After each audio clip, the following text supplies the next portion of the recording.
दिल्ली से आए हैं। दिल्ली से। सर यहाँ पर तो ज़्यादातर एजुकेशन के लिए हो रहा है, लेकिन मुझे आपका ये बहुत अच्छा लगा, आपने बेरोजगारी को भी दिखाया। तो आपने ये चीज़ किस लिए? मैं 2 शब्द कहना चाहता हूँ। Yes.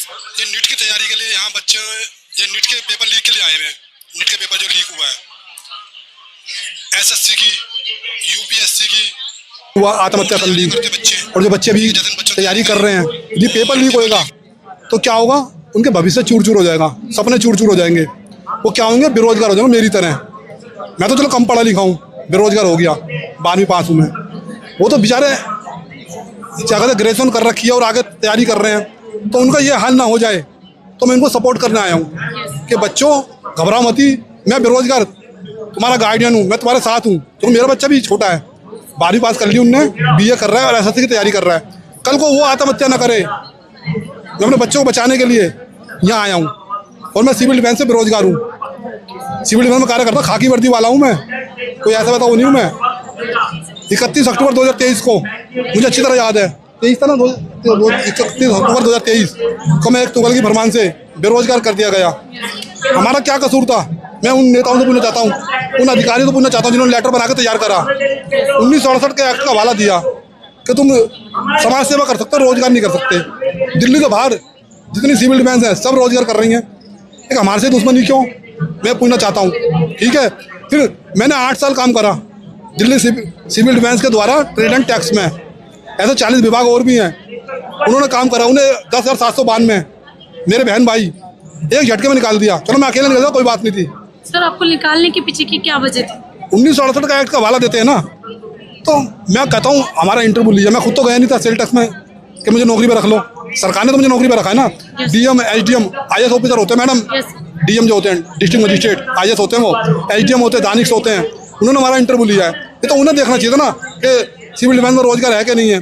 फिर दूसरी बात, सेल टैक्स में जिसमें काम करता था मैं उसकी बात करता हूँ। चलो वहाँ पर MTS की और कंप्यूटर ऑपरेटर की, ड्राइवर की और गार्ड की बहुत नीड्स है, आवश्यकता है, तो अब हमें वहाँ रखते क्यों नहीं है? मैं कहता हूँ सिविल डिफेंस में रोजगार नहीं है, कोई बात नहीं, हमें सिविल डिफेंस से रोजगार नहीं चाहिए। अब हमें अपना नाम दे के, जैसे DTC है, अपना यहाँ पर लोगो लगा दे DTC, हमें DTC का नाम दे दे, हमें सेल टैक्स का नाम दे दे, हमें महिला आयोग का नाम दे दे, हमें बाढ़ का नाम दे दे, हमें फूड एंड सप्लाई का नाम दे दे, तो मैं कहना चाहता हूँ इस तरह में रोजगार दे दो। अब अपनी इच्छा शक्ति तो रखो रोजगार देने की हमारे को, तो मैं यही कहना चाहता हूँ जी बस। सर आप ये पेजेस को लेके आए और आप बहुत देर से मैं देख रही हूँ कि लोगों को कुछ बताने की कोशिश कर रहे हैं, तो इसके पीछे का क्या रीज़न है, आप मुझे बता सकते हैं? देखिए, इसके रीज़न के जानने से पहले इसके पीछे तो बहुत बड़ा रीज़न है। उससे मैं आपको 2 बात से शुरू करना चाहूँगा कि हमारा ये परीक्षा से लिंक कैसे है। देखिए, 2 लाइन बोलना चाहूँगा मैं। अन्याय के शहर में एक रात बहुत भारी है, अन्याय के शहर में एक रात बहुत भारी है, हम सभी की गर्दनों पर सियासत की आरी है, मेरा बुरा होकर खुश होने वालों, आज मेरा घर जला है, कल तेरे घर की बारी है। ये जो नीट पे है, जो इसका सॉल्यूशन आज तक नहीं निकला है। इससे पहले भी पेपर लीक हुए हैं। होता क्या है कि कुछ छोटे मोटे अफसरों का तबादला इधर उधर हो जाता है, लेकिन सॉल्यूशन नहीं निकलता। आज यहाँ पर अभिजीत दीपके है, कल को सचिन दीपके होगा, राजेश दीपके होगा, कोई और आएगा, प्रोटेस्ट करेगा, बच्चे आत्महत्या करेंगे, लेकिन सॉल्यूशन नहीं निकलेगा। सॉल्यूशन क्या है कि ऐसा इस पर एक उदाहरण सेट होना चाहिए भविष्य के लिए भी, कि भविष्य में कोई पेपर लीक ना हो। इस्तीफे के अलावा ऐसा कानून पार्लियामेंट से बनना चाहिए कि कोई भी, चाहे वो ब्यूरोक्रेट्स हो या कोई अधिकारी हो या नेता हो, अगर वो एक क्वेश्चन भी लीक करने की कोशिश करे तो उनको ऐसी सज़ा मिले कि वो उदाहरण बने और सबके सामने आए, किसी की हिम्मत ना हो पेपर लीक होने की। धर्मेंद्र प्रधान जी कल एक बयान था, इनको दहशतगर्द वगैरह कहा था। मैं ये पूछना चाहता हूँ, वो जो 15-16 जो बच्चे आज इस दुनिया में नहीं हैं, जिन्होंने लीक के चलते इस दुनिया को अलविदा कह दिया, उनकी गलती क्या थी? वो कहाँ से दहशतगर्द थे? अगर धर्मेंद्र प्रधान जी के अंदर थोड़ी सी भी हिम्मत है, एक इंसानियत कुछ बाकी है, तो क्या वो इनके माँ बाप से मिल सकते हैं? उनके माँ बाप से मिलकर बच्चों से, उनके माँ बाप से कह सकते हैं कि आपके बच्चे ये थे या वो थे? देखिए, उन्हें कोई फ़र्क नहीं पड़ेगा, क्योंकि चाहे सरकार पक्ष वाली है या विपक्ष वाली है, उन सभी के जो बच्चे हैं वो विदेशों में आराम से पढ़ रहे हैं। उन्हें कोई टेंशन नहीं है कि तुम्हारा बच्चा क्या बनेगा, क्या नहीं बनेगा, उनका भविष्य क्या नहीं होगा। नेता के बच्चे कुछ नहीं भी करेंगे तब भी उनका फ्यूचर सेट है। वो इतना घपला घोटाला कर लेते हैं नेता कि उनके बच्चों को कमाने की ज़रूरत नहीं है। हमारे यहाँ तो मैम, अगर एक निगम पार्षद भी बन जाए गलती से तो उसकी 7 पीढ़ी बैठकर खाती हैं। ये तो MLA MP की बात थी। अब मैं आता हूँ इस मुद्दे को लेके। ये सिविल डिफेंस का नाम आपने सुना होगा दिल्ली में। 2023 में 31 अक्टूबर को एक फरमान आता है, बिना किसी कारण के 10,792 लोगों को नौकरी से निकाल दिया जाता है। आप मुझे बताइए कि अगर आप किसी विभाग में हैं, सपोज कीजिए आप किसी विभाग में हैं, आपको बिना गलती के निकाल दिया जाए तो क्या आप उसकी आवाज़ नहीं उठाएंगे? बिल्कुल उठाएंगे। सर जबकि- आजकल तो एआई भी सबकी जॉब खा रहा है, हाँ, मतलब बच्चों को स्किल्स के लिए बोल रहे हैं, बिल्कुल, लेकिन बिल्कुल। आप ऐसी चीजें दिखा रहे हो कि बच्चों को लग ही नहीं रहा है कि वो आगे स्टडी भी करेंगे। मैं भी वही कह रहा हूँ। तो अगर तुमने अचानक से उसको रोड पर ला दिया, अब मुझे ये बताइए कि जब उसकी नौकरी चल रही थी, वो अपने बच्चों को पढ़ा रहा था, कमरों का किराया दे रहा था, बुजुर्ग माँ बाप की देखभाल कर रहा था, उनकी दवाइयाँ ला रहा था। अब जब वो बेरोजगार हो गया है तो वो बच्चों की पढ़ाई क्या कर लेगा? ये आपका हमारा लिंक जुड़ गया परीक्षा से। 10,000 में से 10,000 में से 6,000 तो ऐसे होंगे ना जिनके बच्चे 10वीं 12वीं 11वीं में पढ़ रहे होंगे। क्या उनका भविष्य होगा? आप मुझे बताइए। जब अगर रोजगारी नहीं है तो अपने बच्चों को कौन से बड़े इंस्टीट्यूट में पढ़ा लेंगे वो, है ना? इतनी फीस वो अफोर्ड कहाँ से करेंगे उनकी जो फैमिलीज हैं? तो जो हमारी संख्या के जो हमारे जो लोग थे वो आज भी 3 साल से प्रोटेस्ट सिर्फ इसलिए कर रहे हैं इनके बातों से।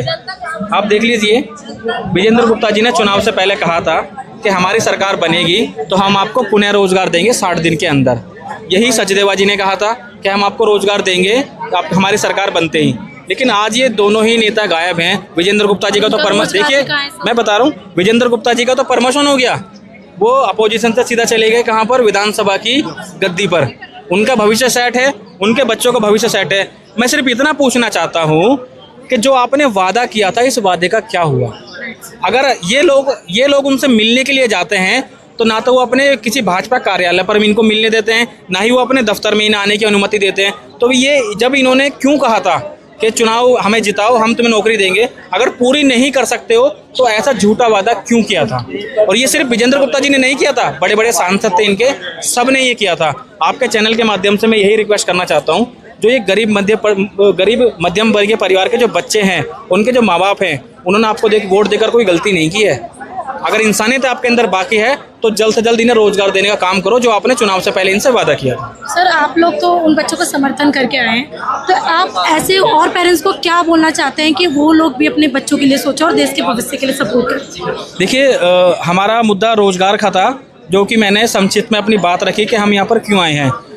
जो माँ बाप यहाँ पर आए हैं, या इस आपकी वीडियो के माध्यम से इस प्रोटेस्ट को देखिए, मैं नहीं जानता कल को ये अगर कॉकरोच पार्टी किसी पार्टी में जाएगी, कन्वर्ट होगी, तो मैं इसका समर्थन नहीं करूँगा।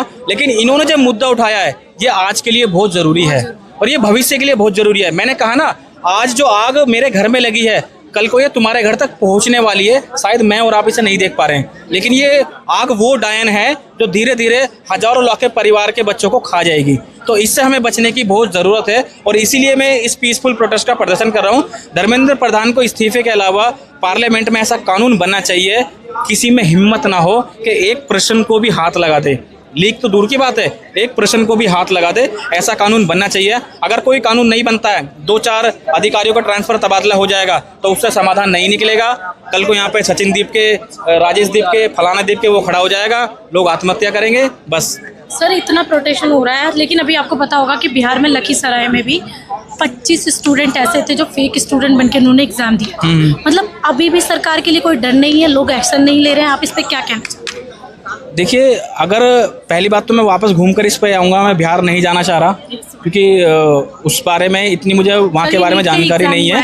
नीट का बिल्कुल एग्जाम हुआ है, उससे खबर और भी आई थी कि 3 बच्चों का एग्जाम कुछ मिनट पर छूट गया था राहुल गांधी की रैली वगैरह की वजह से। तो भी मैंने उसको कुछ बोलना सही नहीं समझा था। मेरे 2 ही मांगे हैं जो मैंने आपके सामने रखी हैं यहाँ पर, पेरेंट्स के लिए भी और जो बेरोजगार ये लोग हैं इनको बीजेपी के द्वारा जो वादा किया गया था उस पर भी। तो आप पेरेंट्स अब जान ही सकते हैं, इतने कई पेरेंट्स आए हैं जो अपने बच्चों को समर्थन कर रहे हैं।